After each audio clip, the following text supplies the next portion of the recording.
Welcome to The Explainer. Today, we're diving into a historical mystery that involves staggering sums of gold, vast empires, and honestly, one of the most dramatic financial transformations in history. We are looking at the absolute wealth of the Ottoman Sultans. For centuries, these rulers commanded an empire stretching across 3 continents. But how exactly did their personal finances work? Well, grab your ledgers because this journey goes from absolute, untethered ownership straight down to strict constitutional penny pinching. It's a seemingly simple question, right? How much was the Ottoman Sultan actually paid? But as you'll see throughout this explainer, the answer involves a pretty massive economic plot twist. Let's be real. If you went back to the 16th century and asked Sultan Suleiman the Magnificent what his salary was, he probably would have just looked at you with sheer confusion. And to understand why, we have to completely change how we think about state money. Section 1. The Sultan's Privy Purse. Okay, let's dive right into this. To really comprehend imperial wealth, we first have to totally challenge the modern premise of a salary. Because back then, fundamentally, all state revenue, all the land, and all the spoils of war technically belonged to the Sultan. At the heart of this personal wealth was the Sayabi Humayun, which literally translates to the privy purse, or, quite simply, the Sultan's pocket money. Now, this wasn't funded by some human resources department. It was funded by a direct 1/5 share of war booty, the yields from the absolute richest crown lands, and massive foreign tributes, like the annual taxes sent up from Egypt. It was a discretionary fund so unbelievably massive that during times of crisis, the Sultan would actually grant loans from this personal purse back to the outer state treasury just to keep the government afloat. Now, what's really interesting about this is that this unimaginable wealth wasn't just some vague concept floating around. It was a highly organized bureaucratic reality. What you're seeing here is a page from the Harke Hassad Difteri. These are the handwritten inner treasury ledgers right from the palace. Every single expense, from diplomatic gifts to the purchase of everyday velvet, was meticulously recorded by clerks in a highly structured accounting system. I guess even absolute power required a good accountant, right? Moving on to Section 2, funding the classic empire.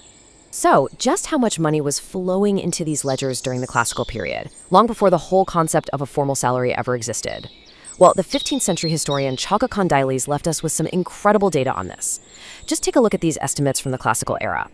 The poll tax from Europe alone brought in about 900,000 gold ducats. Add in the income from imperial tenants, trade, the mining of metals, rice farms, and foreign tributes, and the Sultan's estimated annual income reached an astonishing 4 million gold pieces. And if you add the land revenues meant to support the military, the total state capacity was over 9 million ducats. We're talking about astronomical wealth for the early modern world. To really grasp the scale of this, let's look at one of the most famous figures in Ottoman history, Hürrem Sultan, the wife of Suleiman the Magnificent.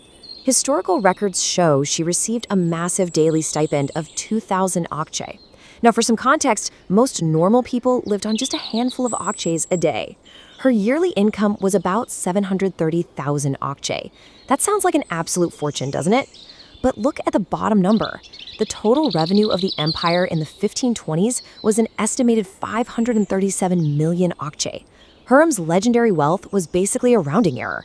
It was literally a drop in the bucket compared to the total revenue engine of the Ottoman state. Which brings us to Section 3, the first royal paycheck.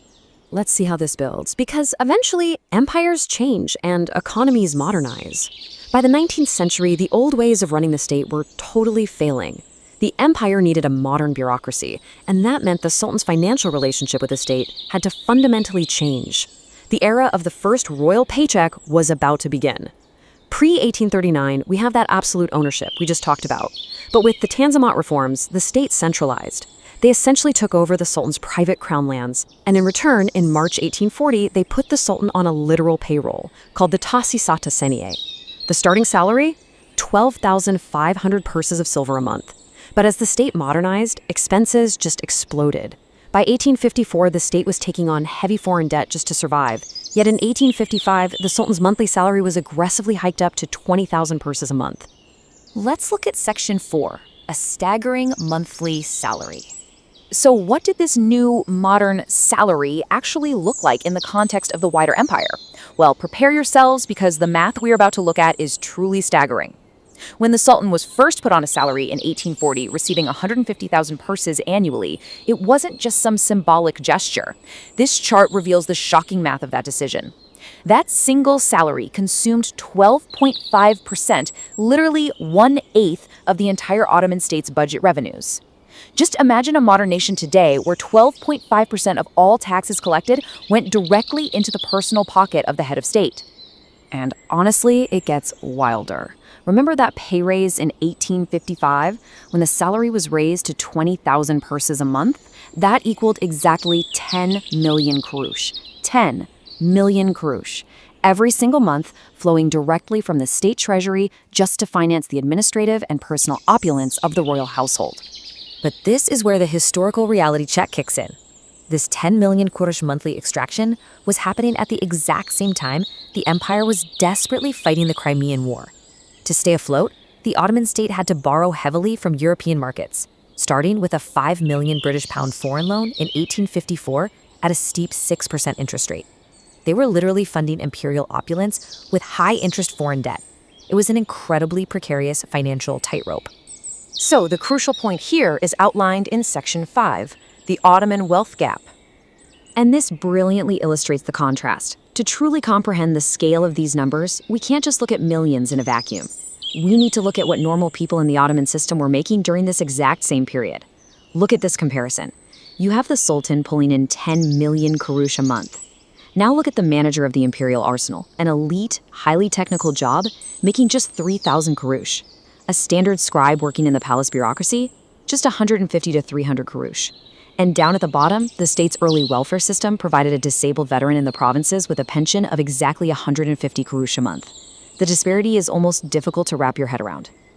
So where was all that money going? Well, take a look at another actual ledger from the palace. The inner treasury wasn't just hoarding gold in a vault somewhere, they were spending it on an incredibly lavish lifestyle. The ledgers meticulously track the purchase of bridal trousseaux for princesses, massive quantities of luxurious sable furs, emeralds, highly prized velvets, and jeweled artifacts.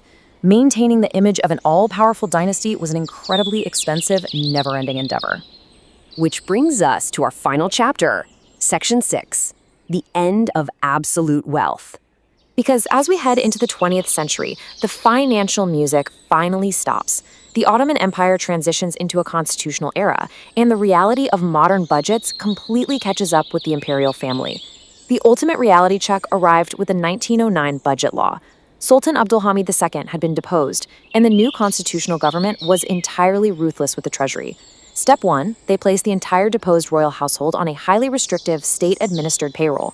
Step 2, they took 100 of the former sultan's concubines and capped their collective monthly pensions at just 17,300 kurush, meaning many received as little as 150 kurush a month.